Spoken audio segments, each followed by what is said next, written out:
नमस्कार मित्रों, आप सब कैसे हैं। आशा करता हूँ कि बहुत ही अच्छे होंगे।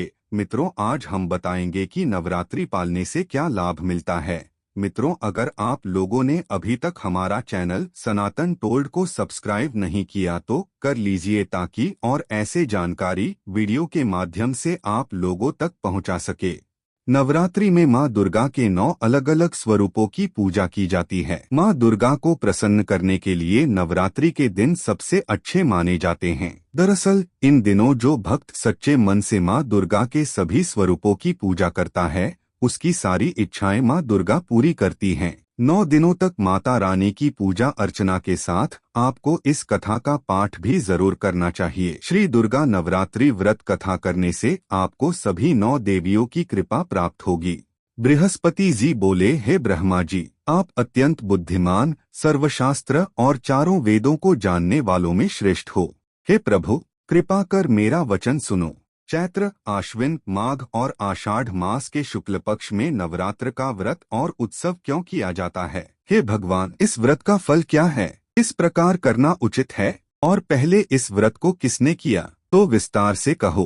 बृहस्पति जी का ऐसा प्रश्न सुनकर ब्रह्मा जी कहने लगे, हे बृहस्पति, प्राणियों का हित करने की इच्छा से तुमने बहुत ही अच्छा प्रश्न किया है।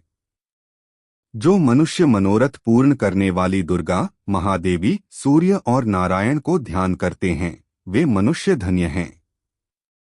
यह नवरात्र व्रत संपूर्ण कामनाओं को पूर्ण करने वाला है।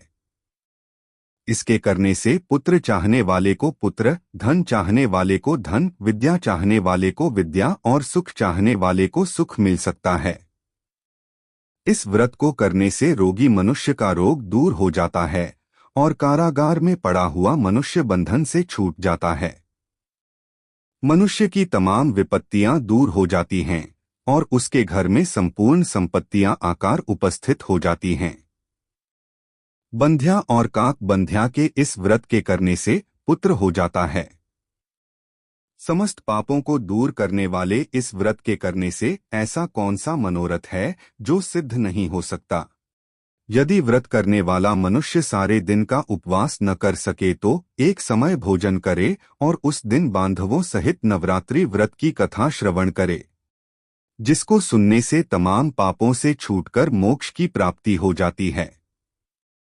आश्विन मास के शुक्ल पक्ष की प्रतिपदा से लेकर 9 दिन तक विधि पूर्वक व्रत करें। यदि दिन भर का व्रत न कर सके तो एक समय का भोजन करें।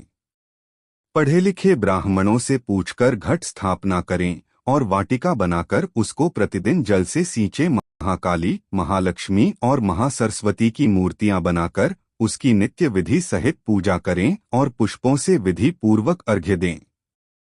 बिजौरा के फूल से अर्घ्य देने से रूप की प्राप्ति होती है। जायफल से कीर्ति, दाख से कार्य की सिद्धि होती है। आंवले से सुख और केले से भूषण की प्राप्ति होती है।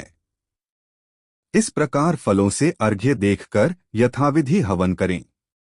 खांड, घी, गेहूं, शहद, जौ, तिल, बिंब, नारियल, दाख और कदम्ब, इनसे हवन करें। गेहूं होम करने से लक्ष्मी की प्राप्ति होती है। खीर व चंपा के पुष्पों से, धन और पत्तनों से तेज और सुख की प्राप्ति होती है। आंवले से कीर्ति और केले से पुत्र हो। कमल से राज सम्मान और दुखों से सुख संपत्ति की प्राप्ति होती है। व्रत करने वाला मनुष्य इस विधान से होम कर आचार्य को अत्यंत नम्रता के साथ प्रणाम करे और यज्ञ की सिद्धि के लिए उसे दक्षिणा दे। इस महाव्रत को पहले बताई हुई विधि के अनुसार जो कोई करता है, उसके सब मनोरथ सिद्ध हो जाते हैं। इसमें तनिक भी संशय नहीं है। इन 9 दिनों में जो कुछ दान आदि दिया जाता है, उसका करोड़ों गुना फल मिलता है। इस नवरात्रि के व्रत करने से ही अश्वमेघ यज्ञ का फल मिलता है।